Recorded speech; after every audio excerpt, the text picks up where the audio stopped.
नमस्कार दोस्तों, आज हम लेकर आए हैं कक्षा 12 बायोलॉजी के दूसरे अध्याय का तीसरा भाग, जिसमें हम जायांग में गुरु बीजाणुधानी की संरचना और मादा युग्मकोद्भिद के विकास को समझेंगे। हम जानते हैं दोस्तों कि आवर्तबीजी पादपों में जो है पुष्प में जायांग जो है वो मादा जनन अंग का कार्य करता है। जायांग जो है वो एक या एक से अधिक अंडकों या स्त्री केसरों का बना होता है। जायांग जो है वो स्त्री केसर या अंडकों से बना होता है।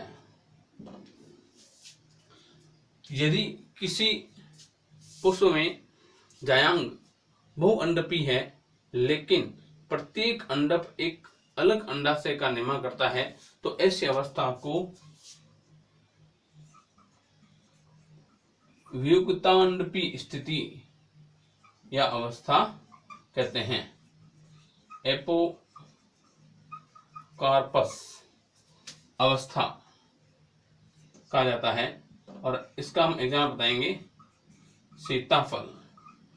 सीताफल बहुअंडपी अंडाशय है लेकिन इसमें प्रत्येक अंडक एक अलग अंडाशय का निर्माण करता है। उसी प्रकार से यदि सारे अंडक आपस में संयुक्त हैं तो उसे संयुक्तांडपी अवस्था कहा जाता है, अंग्रेजी में सिनकार्पस स्थिति। ये अवस्था जो है सरसों है, आम है, टमाटर है, इनमें पाई जाती है। अनेक आवर्तबीजी पादपों में पाई जाती है।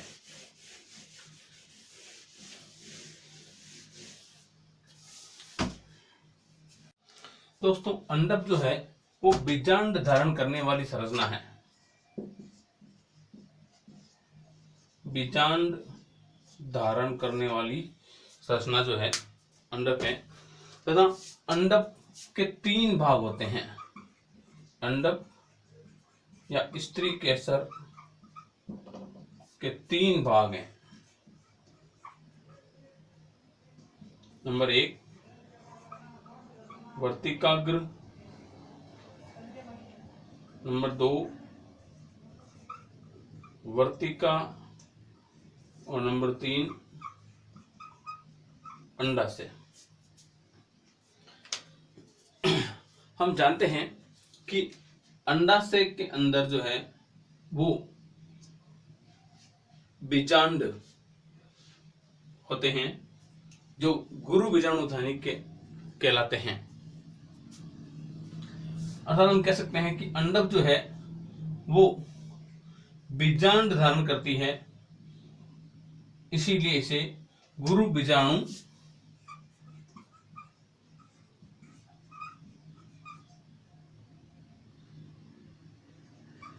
पण बीजांड को गुरु बीजाणु धानी भी कहते हैं, इसलिए अंडक को गुरु बीजाणु पण कहा जाता है। हम आवर्तबीजी और अनावर्तबीजी पादपों में इन संरचनाओं की इस प्रकार से तुलना कर सकते हैं। हम कहेंगे एंजियोस्पर्म के अंदर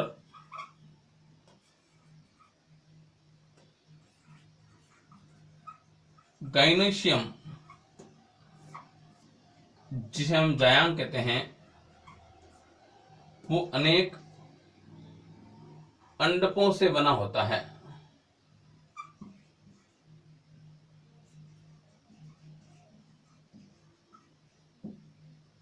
जिसे हम कहते हैं पिस्टिल।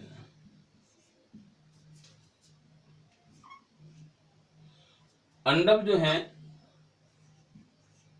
वो बीजांड धारण करते हैं। ओव्यूल बीजांड में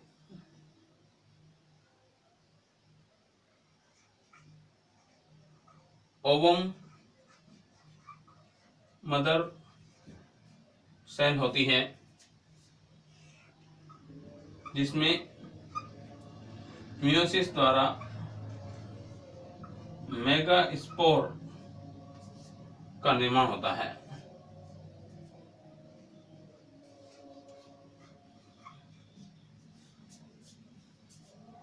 उसी प्रकार से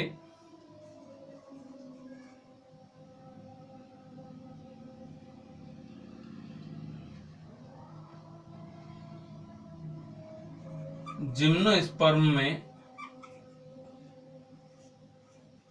जो फीमेल कौन है, इसे हम कहते हैं मादा शंकु।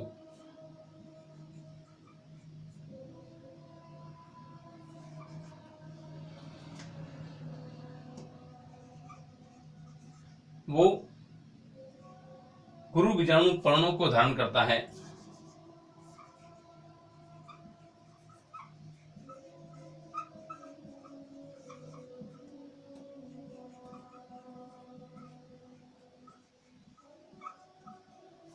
जिनके अंदर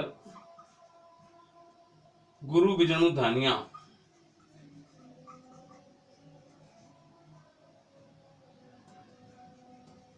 होती हैं।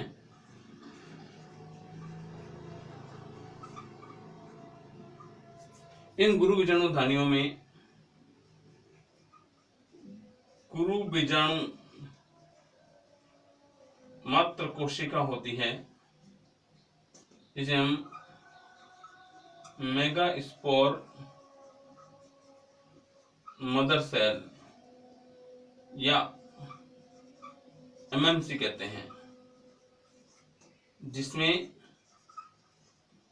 मियोसिस के द्वारा मेगास्पोर बनते हैं। इन मेगास्पोर में डेवलपमेंट के द्वारा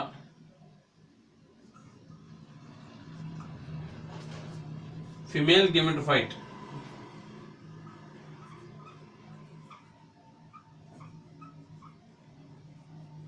का डेवलपमेंट होता है, जिसे हम भ्रूण कोश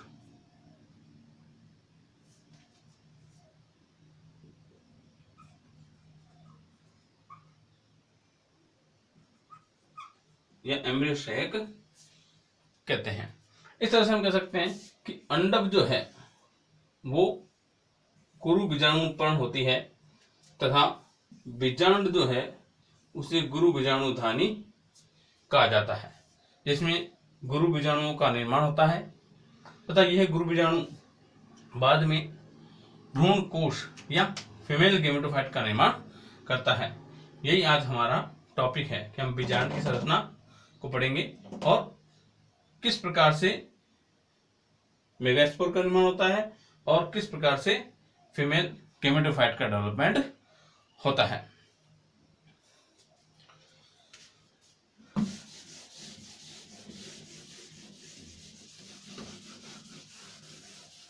नेक्स्ट टॉपिक हम ले रहे हैं बीजांड की या गुरु बीजाणु धानी की संरचना। कि स्त्री केसर के 3 भाग होते हैं, वर्तिका, अग्रवर्तिका और अंडाशय।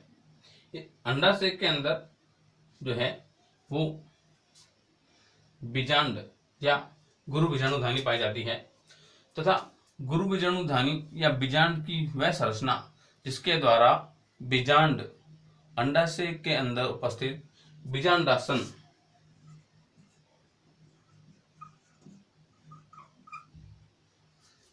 जिसे हम प्लेसेंटा कहते हैं द्वारा जुड़ा होता है, उसे बीजांड व्रंत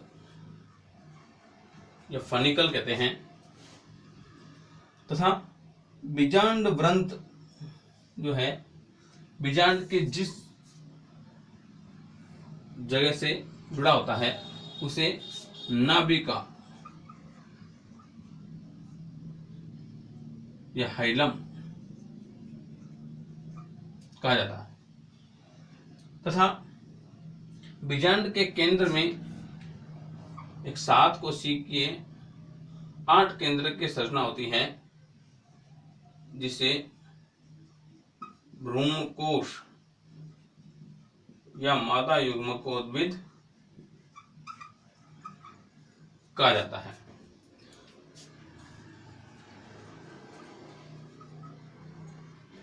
परिपक्व बीजांड के केंद्र में एक 7 कोशिकीय 8 केंद्र की संरचना होती है, जिसे भ्रूणकोश या मादा युग्मकोद्भिद कहा जाता है।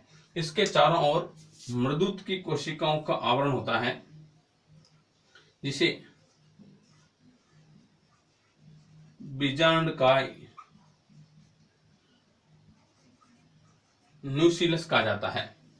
यह बीजांडकाय भ्रूणकोश के विकास के समय खाद्य पदार्थों का जो है पोषण के रूप में भ्रूणकोश के विकास में पोषण के प्रदान करने का कार्य करता है, पोषण में काम आता है। बीजांडकाय के बाहर या हम यह कह सकते हैं कि बीजांड पर 2 आवरण पाए जाते हैं, एक आंतरिक और एक बाह्य। आंतरिक आवरण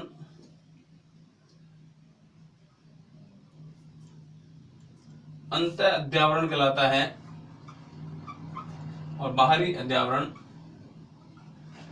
बाह्य अध्यावरण।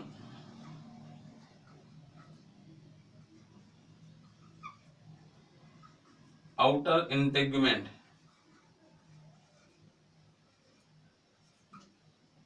और इनर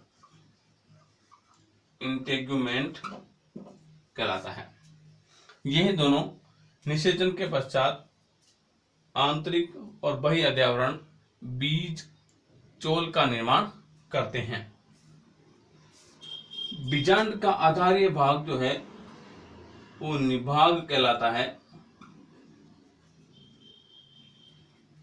इसी के द्वारा दोनों अध्यावरणों का विकास होता है। बीजांड के शीर्ष पर एक छिद्रनुमा संरचना होती है, जहां पर अध्यावरण द्वारा ढका हुआ भाग नहीं होता है, उसे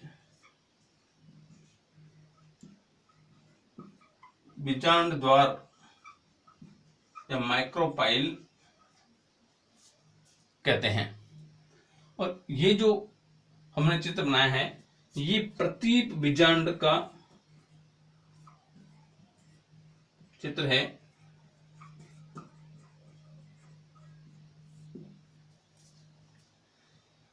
इस प्रकार से हम देख सकते हैं कि बीजांड के अंदर जो है वो अलग अलग संरचना किस प्रकार से पाई जाती हैं। इसके अलावा कभी कभी बीजांड में नाभिका के पास में एक उभरी हुई संरचना भी पाई जाती है, जिसे रेफी कहा जाता है।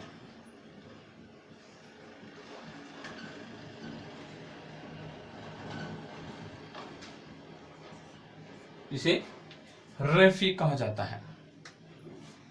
नेक्स्ट हम टॉपिक लेंगे बीजांड या गुरु बीजाणुधानी के प्रकार।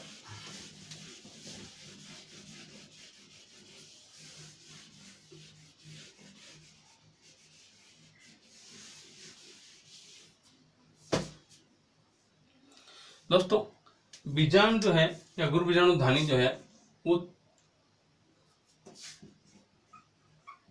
निभाग, बीजांड द्वार और बीजांड व्रंत की स्थिति के आधार पर 6 प्रकार के होते हैं।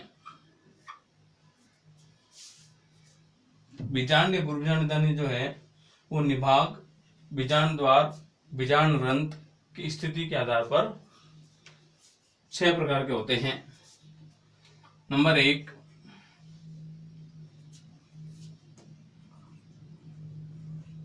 ऋजु बीजांड।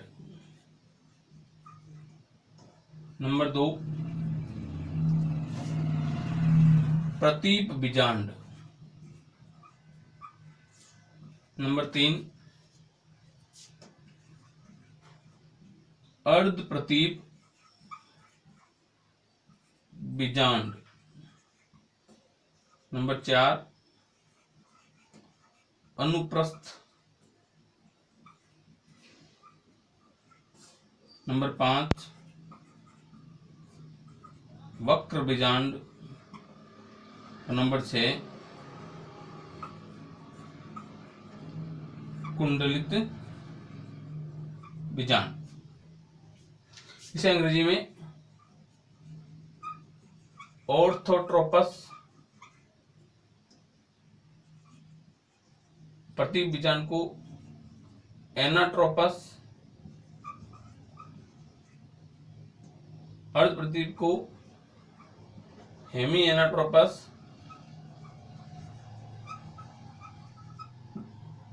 अनुप्रस्थ को एम्फीट्रोपस,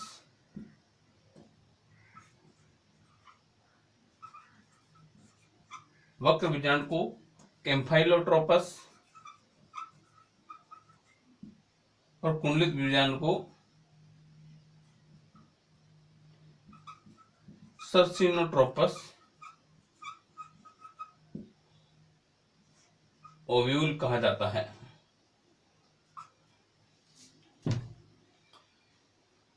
ये जो 6 प्रकार हैं वो निभाग, बीजांड द्वार, बीजांड ग्रंथ की स्थिति के आधार पर हैं। तो इसमें हम सबसे पहला पढ़ रहे हैं ऋजु बीजांड। ऋजु बीजांड जो है वो उदग्र बीजांड होता है।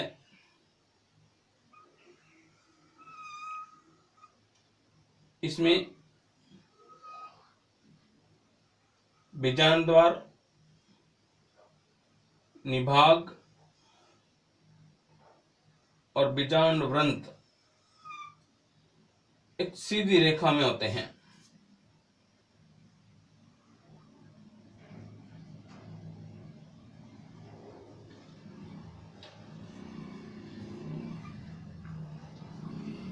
बीजांड द्वार,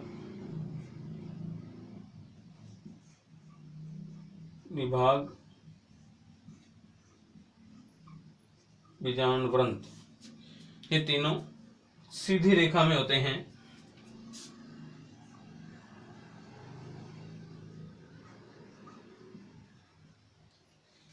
इस प्रकार का जो बीजांड है वो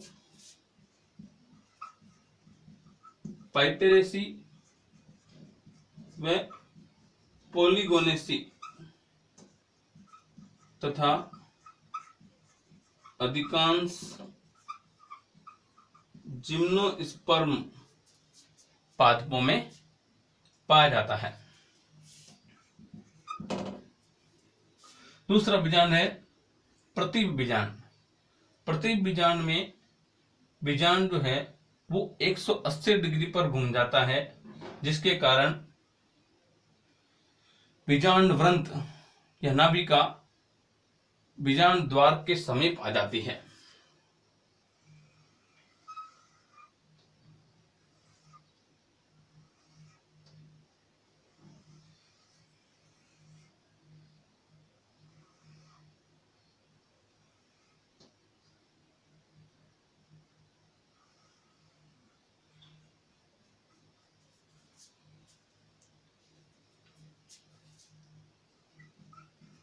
ये प्रतीक बीजांड,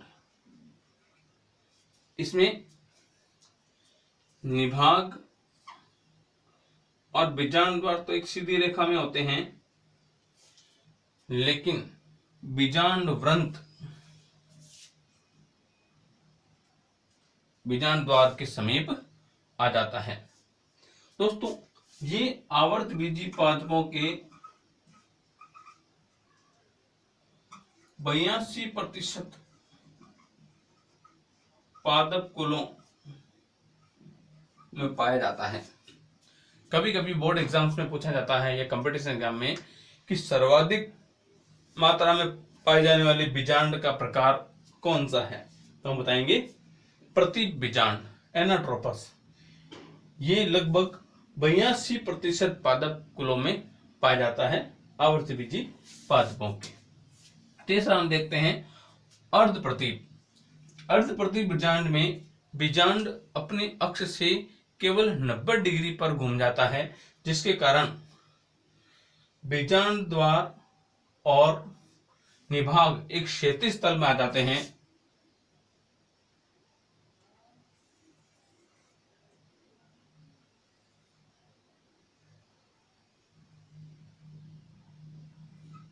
तथा बीजांड वृंत इन दोनों के 90 डिग्री पर या समकोण पर पाया जाता है।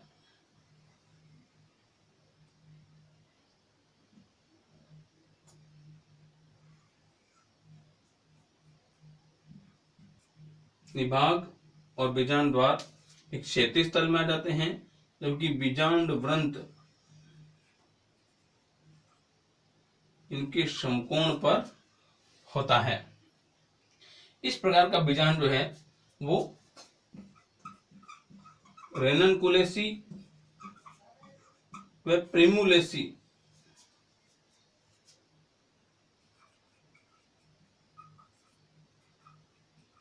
कुल के पादपों में पाया जाता है। चौथा प्रकार है अनुप्रस्थ बीजांड।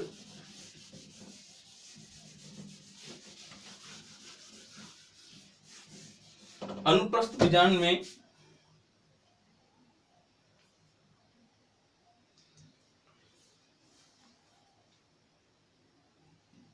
बीजांड में बीजांड द्वार, निभाग और बीजांड वृंत तीनों एक सीधी रेखा में नहीं होते हैं,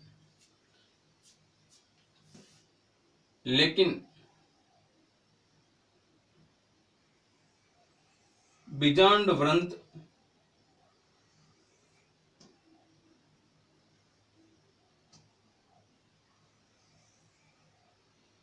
अभी भी निभाग के समकोण पर होता है।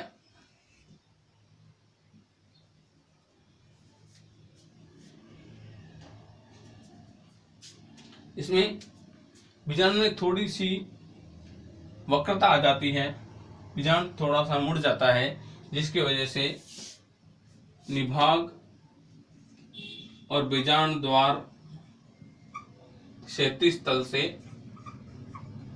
हट जाते हैं, लेकिन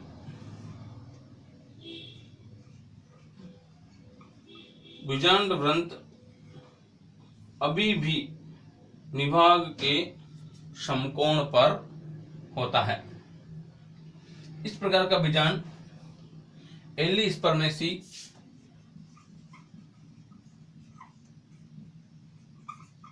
और ब्यूटामेसी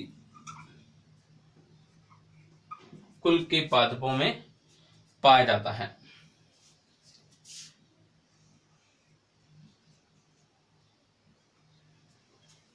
अगला है वक्र बीजांड। इसमें बीजांड में अत्यधिक वक्रता आ जाती है, जिसके कारण बीजांड और भ्रूणकोश मुड़ करके बीजांड काय मुड़ करके घोड़े की नाल के आकार का हो जाता है तथा तीनों एक सीधी रेखा में नहीं होते हैं।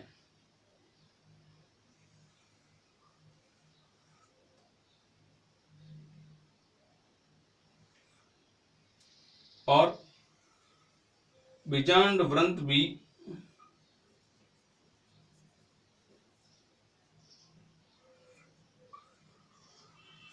निभाग के समकोण से हट जाता है।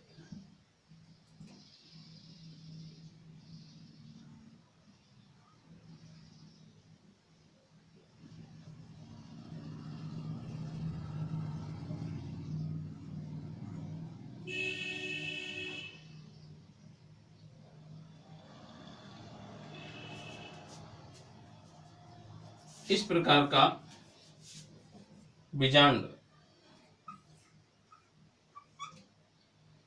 वक्र बीजांड कहलाता है। यह बीजांड क्रूसिफेरी व लेग्यूमिनेसी कुल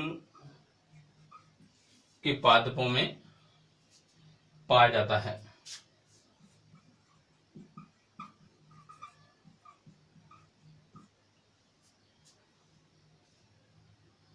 नेक्स्ट है कुंडलित बीजांड। कुंडलित बीजांड जो है वो ऋजु बीजांड की तरह ही दिखाई देता है, लेकिन इसमें बीजांड व्रंत अत्यधिक वृद्धि करके बीजांड को चारों ओर से घेर लेता है, इसीलिए इसे कुंडलित बीजांड कहा जाता है।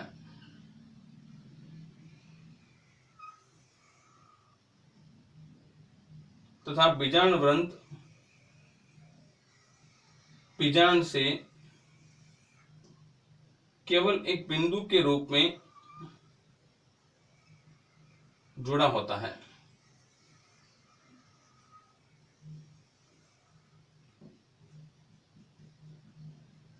ये बीजांड व्रंत जो है इसे चारों ओर से कुंडलित कर लेता है।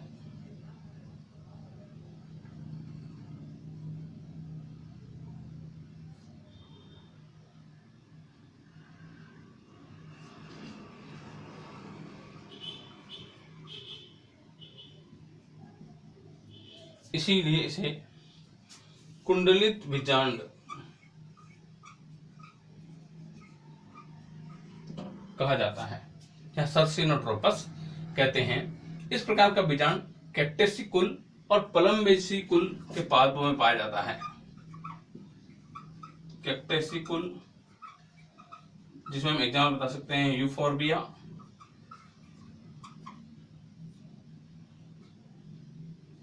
यूफोर्बिया पादप में, और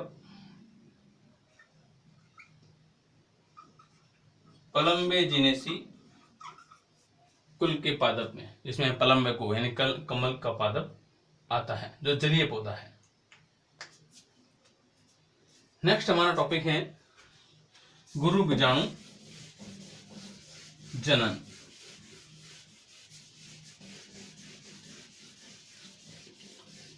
दोस्तों, बीजांड में गुरु बीजाणु मात्र कोशिकाएं होती है जिनमें अर्धसूत्री विभाजन द्वारा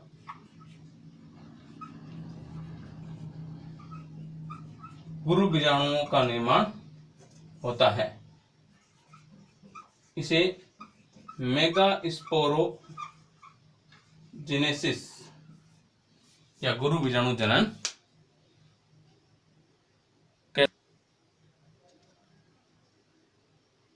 इसकी भाषा हम ऐसे बताएंगे कि गुरु बीजाणु धानी में उपस्थित गुरु बीजाणु मात्र कोशिका, जिसे हम एमएमसी कहते हैं, जो द्विगुणित होती है, इसमें अर्धसूत्री विभाजन मियोसिस होता है, जिसके द्वारा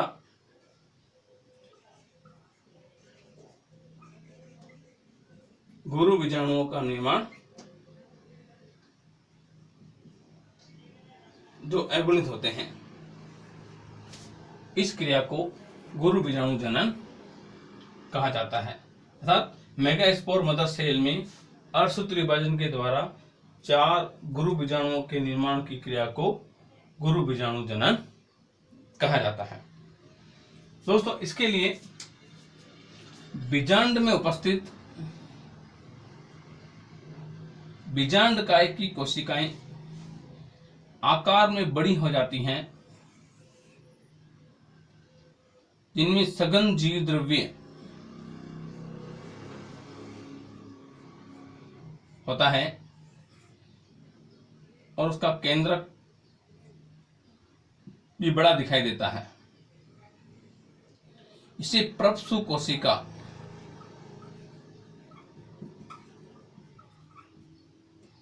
या आर्ची स्पोरियल सेल कहते हैं।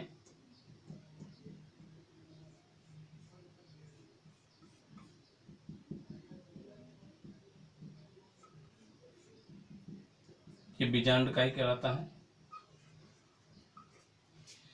इस प्रपसु कोशिका जो आकार में बड़ी होती है, इसमें एक परिणत विभाजन होता है।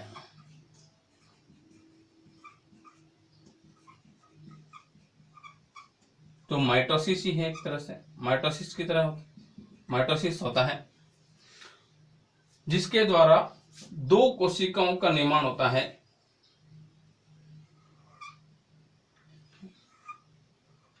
एक प्राथमिक भित्ति कोशिका, प्राइमरी पैरेटल सेल,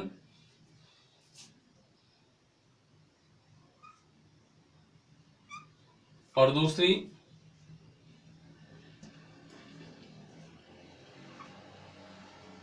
बीजाणुजन कोशिका।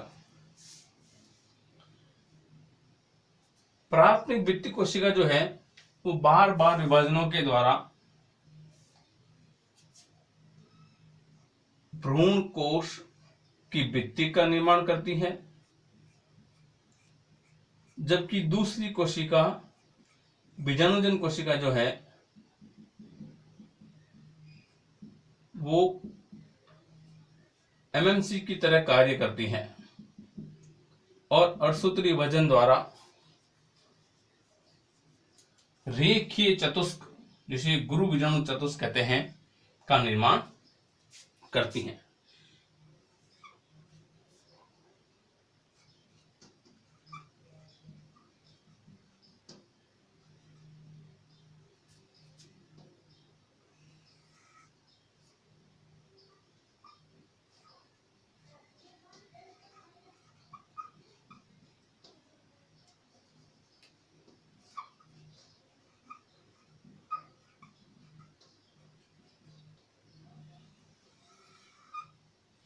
इस प्रकार से 4 अगुणित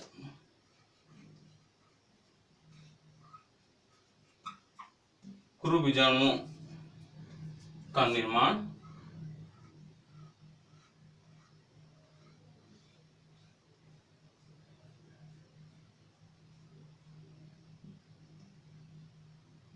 होता है। इस पूरी प्रक्रिया को मेगा स्पोरोजेनेसिस कहा जाता है। दोस्तों, यहां पर हम बता दें कि परिणत विभाजन क्या होता है। 2 प्रकार के विभाजन होते हैं, एक परिणत विभाजन और एक अपनतिक विभाजन। परिणत विभाजन जो है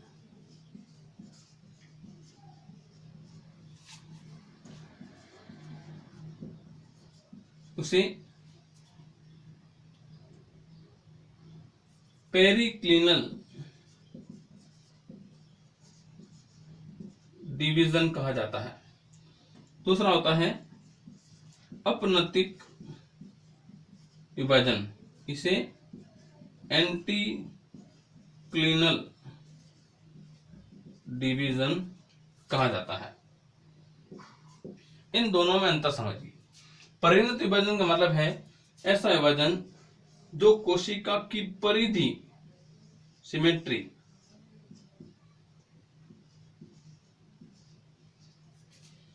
के समानांतर होता है,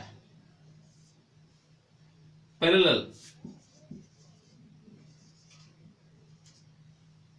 के पैरेलल होता है, समानांतर होता है, जिसके द्वारा कोशिकाओं की परतों का निर्माण होता है।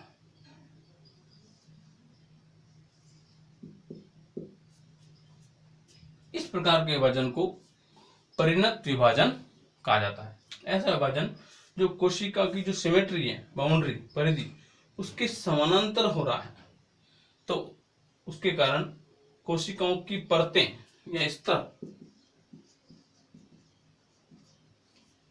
का निर्माण होता है, उसे परिणत विभाजन कहते हैं। इसके कारण पादप की लंबाई में वृद्धि होती है। इसके कारण पादप की लंबाई में वृद्धि होती है। इसे अनुप्रस्थ विभाजन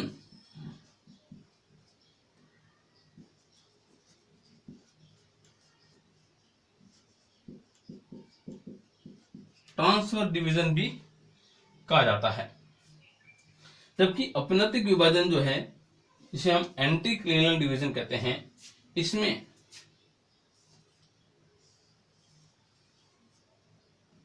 कोशिका का विभाजन जो है वो उसकी परिधि के समकोण पर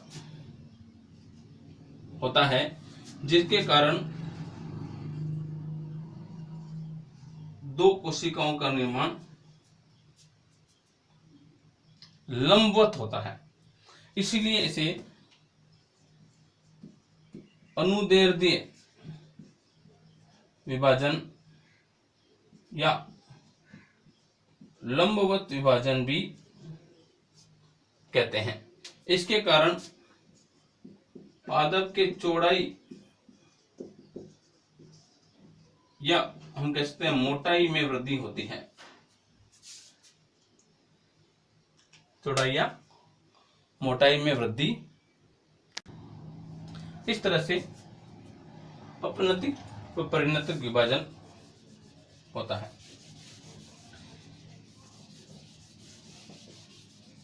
नेक्स्ट टॉपिक हम ले रहे हैं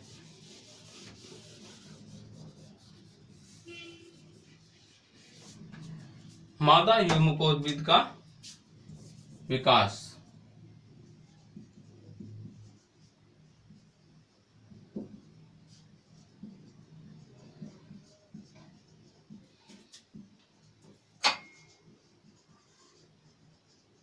डेवलपमेंट ऑफ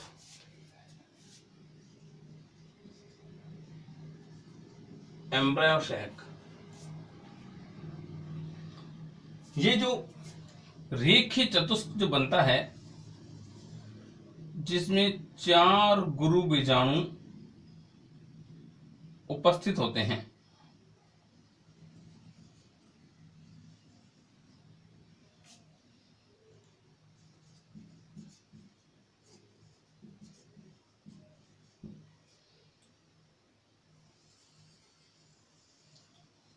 इन 4 गुरु बीजाणुओं में से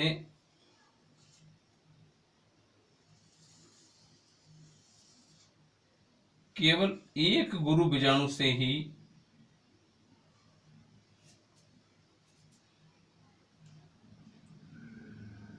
मादा युग्मकोद्भिद का निर्माण होता है, क्योंकि शेष 3 जो गुरु बीजाणु हैं वो नष्ट हो जाते हैं।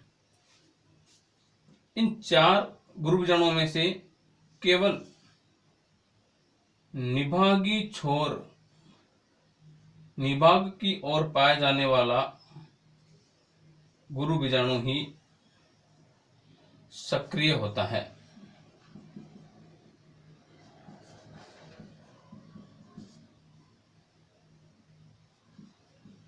तो हम कहेंगे ये निभागी गुरु बीजाणु हैं, शेष तीनों ये अपहासित हो जाते हैं।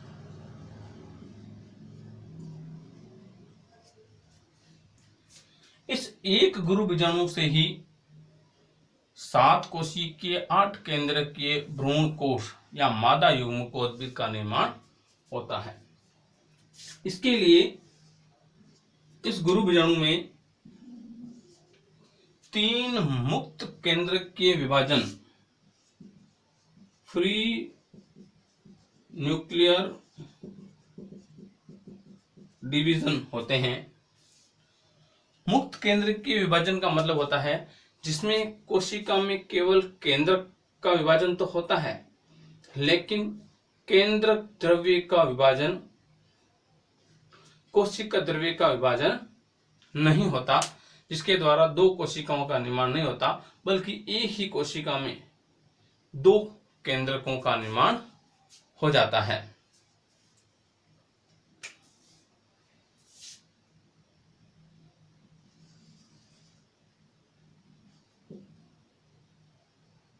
इसमें प्रथम मुक्त केंद्र के विभाजन के द्वारा 2 केंद्रक,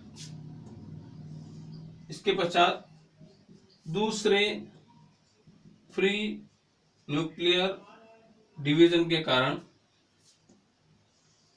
4 केंद्रक और तीसरे फ्री न्यूक्लियर डिवीजन के द्वारा क्रम से 8 केंद्रकों का निर्माण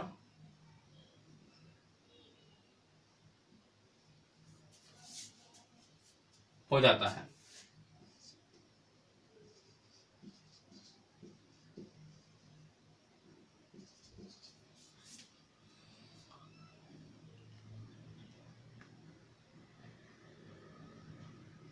तथा बाद में ये 8 केंद्रक व्यवस्थित होकर एक 7 कोशिकीय 8 केंद्रक की संरचना का निर्माण करते हैं, जिसे भ्रूण कोश या मादा युग्मकोद्भिद कहते हैं। दोस्तों, निभागी छोर की तरफ पाए जाने वाले 4 केंद्रकों में से 3 केंद्रक 3 कोशिकाओं का समुच्चय बनाते हैं, जिन्हें प्रतिव्यासांत कोशिकाएं कहते हैं। इस प्रकार से निभागी छोर वाला गुरु बीजाणु ही सक्रिय होता है तथा बीजांड द्वार की ओर पाए जाने वाले गुरु बीजाणु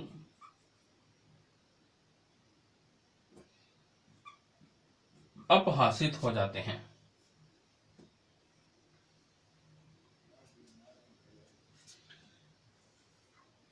इस सक्रिय गुरु बीजाणु में 3 मुक्त केंद्र के विभाजन होते हैं। मुक्त केंद्र के विभाजन का मतलब होता है जिसमें केंद्रक का विभाजन तो होता है, लेकिन कोशिका द्रव्य का विभाजन नहीं होने से 2 कोशिकाओं का निर्माण नहीं होता, बल्कि एक ही कोशिका में 2 केंद्रकों का निर्माण होता है। इस तरह से हम देखते हैं कि जब इस निभागी छोर वाले गुरु बीजाणु में फ्री न्यूक्लियर डिवीजन जब होता है तो पहले एक कोशिका में 2 केंद्रक, इसके पश्चात दूसरे विभाजन से 4 केंद्रक तथा तीसरे मुक्त केंद्र के विभाजन से 8 केंद्रकों का निर्माण हो जाता है, जिन्हें हम पुत्री केंद्रक कहते हैं। तथा ये संरचना,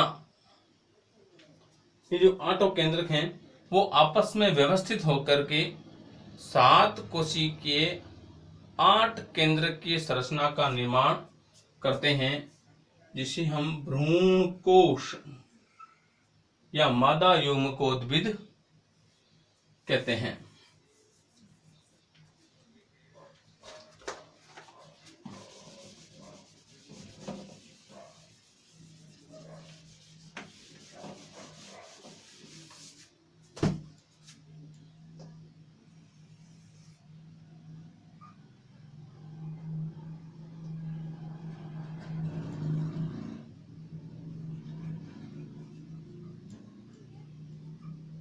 ये पुत्री केंद्रक, इनमें से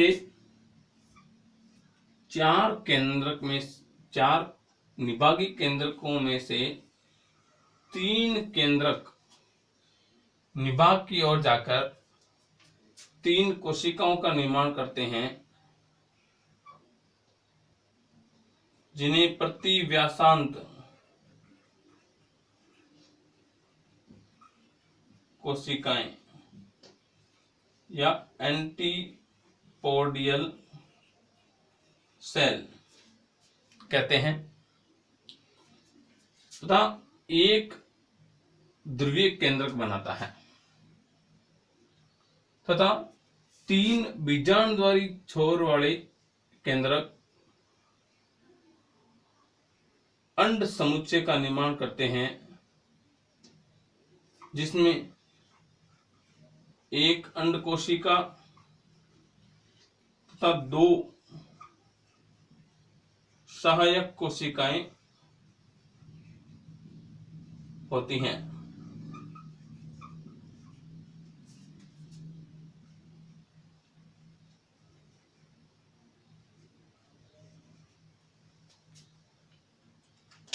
तथा शेष एक केंद्रक मध्य में रह जाता है और ये दोनों केंद्रक आपस में मिलकर एक कोशिका में आ जाते हैं। इसे केंद्रीय कोशिका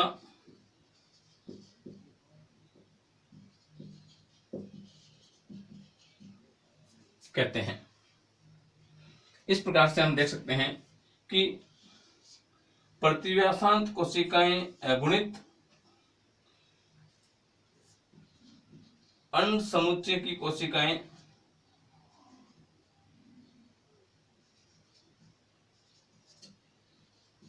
अगुणित,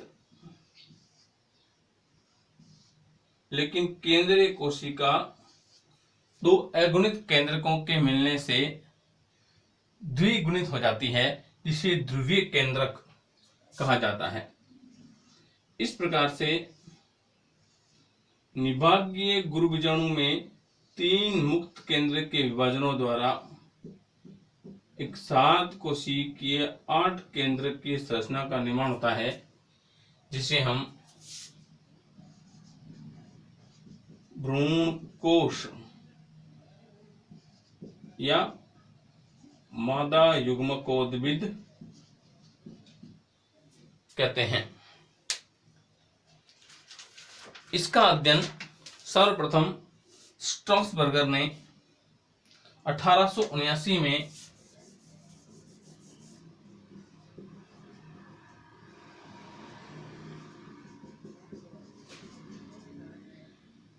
पॉलीगोनम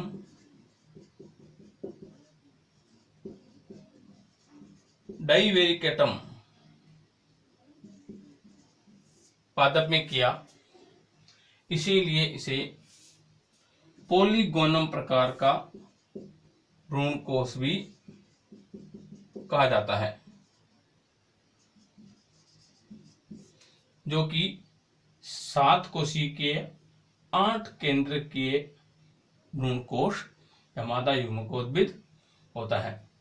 और चूंकि इसमें एक गुरु बीजाणु से ही इस भ्रूण कोश का निर्माण हुआ है, इस प्रकार के डेवलपमेंट को एक बीजाणुक विकास, भ्रूण कोश का एक बीजाणुक विकास मोनोस्पोरिक डेवलपमेंट कहते हैं। दोस्तों, इस प्रकार हमने समझा कि जायांग में बीजाणुधानी की संरचना कैसे होती है, उसमें गुरु बीजाणु का निर्माण कैसे होता है तथा गुरु बीजाणुओं से भ्रूण कोश का निर्माण किस प्रकार से होता है। आपको अगर ये वीडियो पसंद आया हो तो इसे लाइक करें, शेयर करें और ज्यादा से ज्यादा सब्सक्राइब करें और कमेंट करना ना भूलें। नेक्स्ट वीडियो में हम इस फर्स्ट यूनिट का अगला चैप्टर, तीसरा चैप्टर लेके आएंगे, जिसमें हम परागण पर चर्चा करेंगे। धन्यवाद।